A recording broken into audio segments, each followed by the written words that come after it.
Expérience du 17 mars 1961.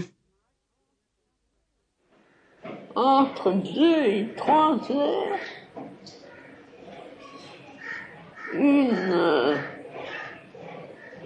une expérience dans quelque chose qui a remonté du subconscient, c'était effroyable.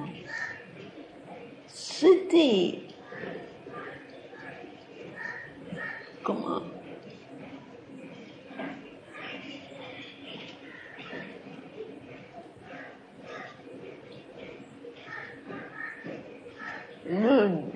Comment on peut appeler ça, déploiement? It's disclosure, le vrai mot, d'une inefficacité effroyable, honteux. C'était dans un endroit qui était l'équivalent de notre endroit, et alors qui était immense. Les chambres étaient 10 fois plus grandes qu'elles ne sont, mais absolument pas, on ne peut pas dire vides, elles étaient nues. Et ce n'était pas qu'il n'y avait pas des choses, mais rien n'était arrangé. C'est-à-dire qu'il y avait toutes les choses là où elles ne devaient pas être. Il n'y avait pas de meubles. Alors on voyait une chose traîner ici, une chose traîner là, tout un désordre effrayant. Tu sais, les choses employées pour ce pourquoi elles ne sont pas faites, tu comprends? Et rien de ce qu'il faut pour un usage particulier n'était là. Toute la partie qui concernait l'éducation était dans une obscurité presque totale. Il n'y avait pas de lumière et on n'arrivait pas à les allumer.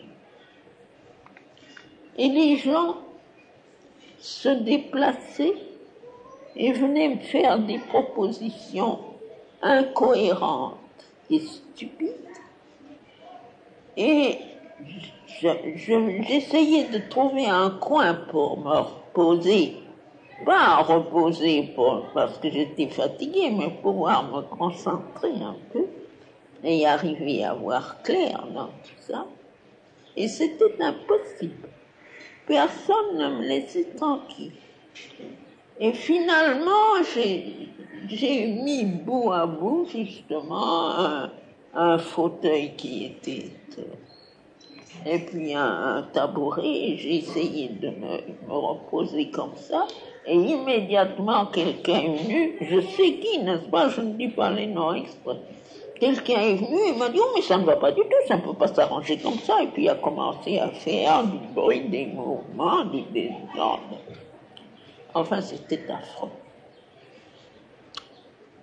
Et ça s'est terminé que je suis entré dans la chambre de chez Obito, qui est une chambre énorme, mais dans le même état.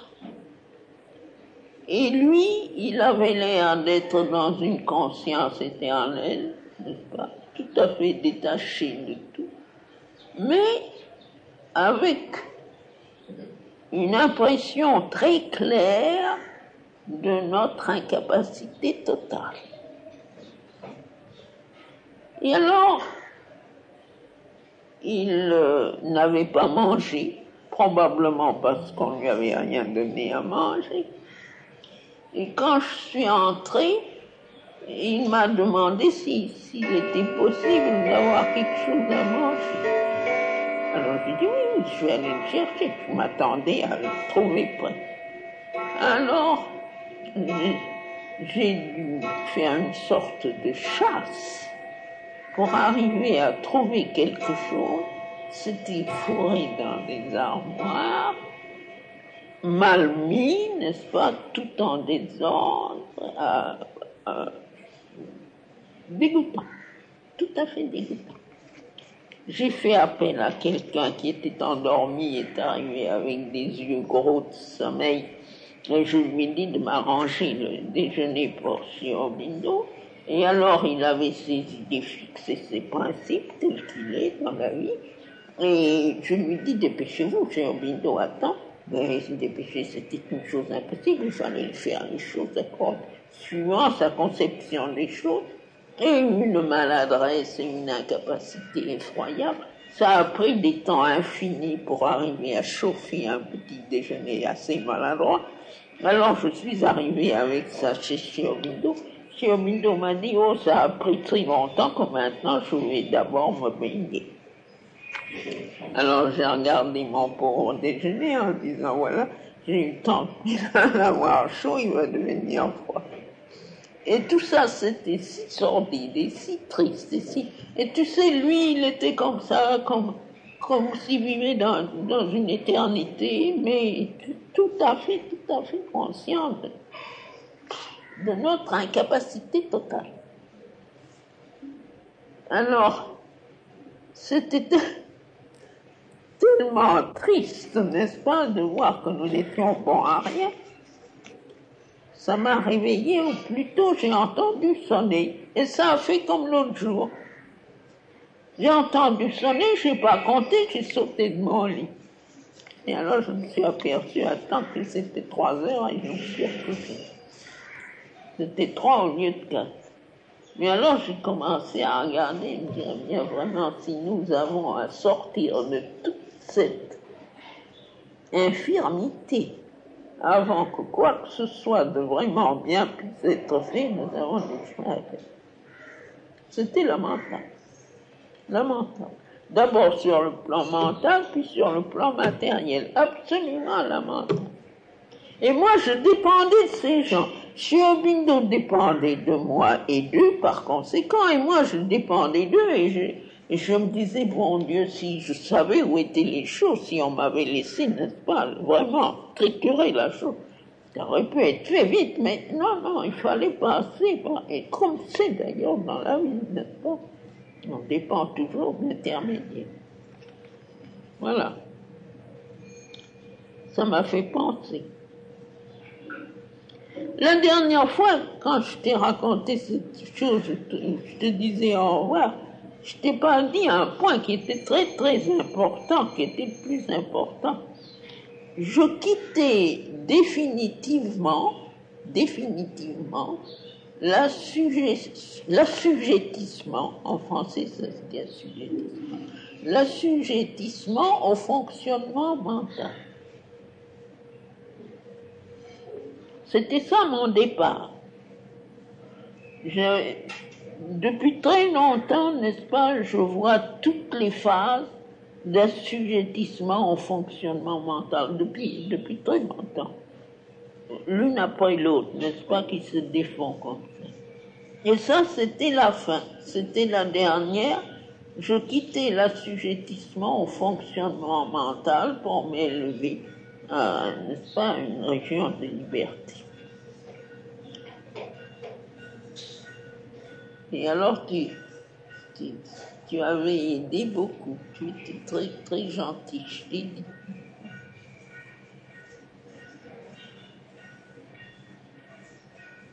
Et bien, cette fois-ci, c'était pas ça, c'était pour me mettre le nez dans notre incapacité.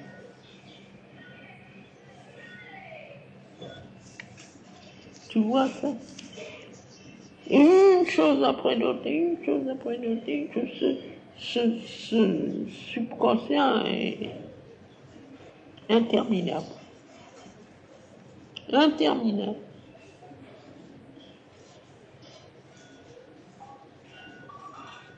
Si tu savais ce...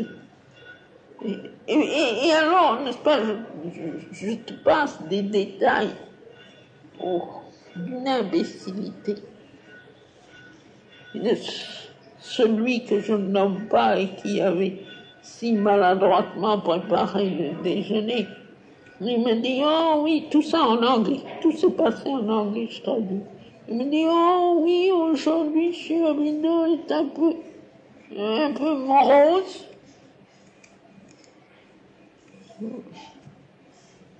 He is depressed. Je l'aurais giflé. Une espèce d'imbécile qui ne comprend rien. Il avait l'air, n'est-ce pas, M. Bindou avait l'air de ne pas vouloir manifester, mais d'être absolument conscient de notre incapacité.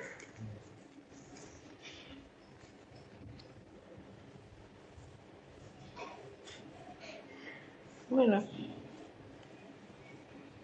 Maintenant, je dois dire, si c'est une consolation, que chaque fois qu'une chose comme ça émerge dans la conscience la nuit, comme ça, et que après ça va mieux. Ce n'est pas inutile. C'est du travail qui est fait, déblayer. Mais il y en a. Voilà, maintenant, tu me lis ce que tu lis. Ça agit sur la conscience des gens, oui, tout de même. Hein? Ça agit sur la conscience des gens. Pas beaucoup, c'est...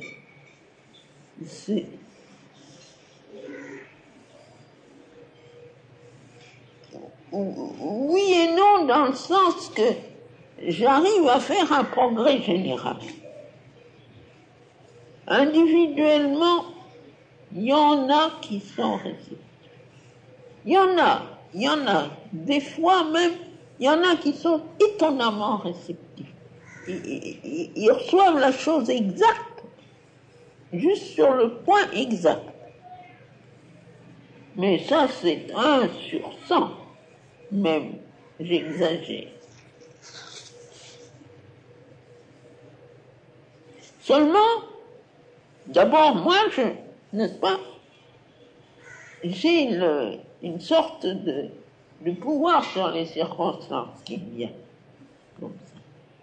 Comme si je me levais au-dessus et que j'ai le pouvoir de triturer ça, ce subconscient. Un peu. Et alors, naturellement, ça réagit.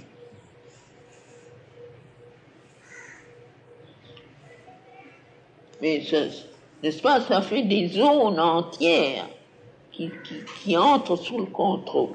C'est ça qui est le plus important. Les individus reçoivent le contre-coup après parce qu'ils sont très, tu sais, c'est très coagulé. Un peu dur. Ça manque de plasticité.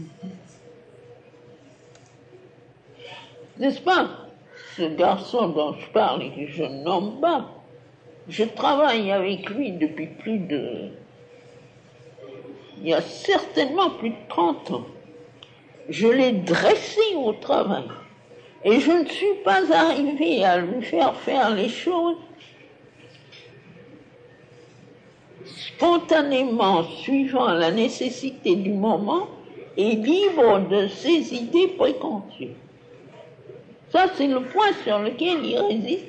Et alors, n'est-ce pas, ce qui, à un moment donné, doit être fait comme ça, vite, lui, il suit sa règle habituelle, n'est-ce pas, et ça n'en finit plus. Et alors, c'était illustré cette nuit, n'est-ce pas, d'une façon tellement frappante. Je lui disais, mais voyez, ça, c'est là, ça l'a fait vite chauffer un peu, puis je vais y aller. Voilà. Il ne protestait pas, il ne disait rien, mais il faisait exactement comme il concevait que ça devait être fait. C'est n'est-ce pas, cette espèce d'esclavage terrible de ce mental inférieur, et qui est si général. Oh, toutes ces histoires d'école, et d'enseignement, et tous ces professeurs, terrible. Et moi, j'ai essayé les switches. Je voulais donner de la lumière, il n'y en avait pas un qui marchait.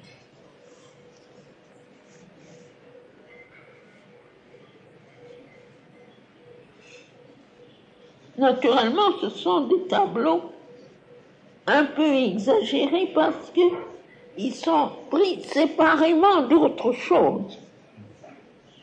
Dans l'ensemble, il y a beaucoup de choses qui, n'est-ce pas, s'entrecroisent et se complètent et les unes diminuent l'importance des autres.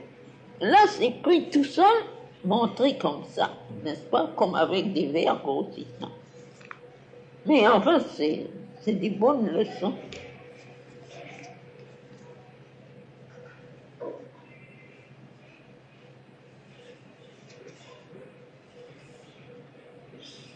Inefficacité.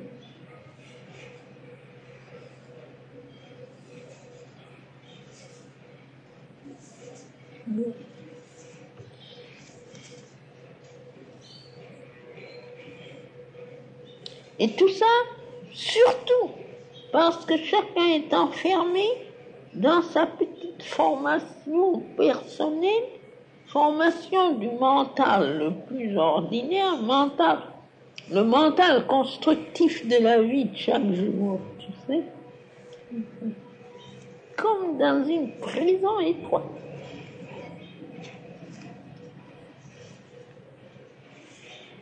Voilà.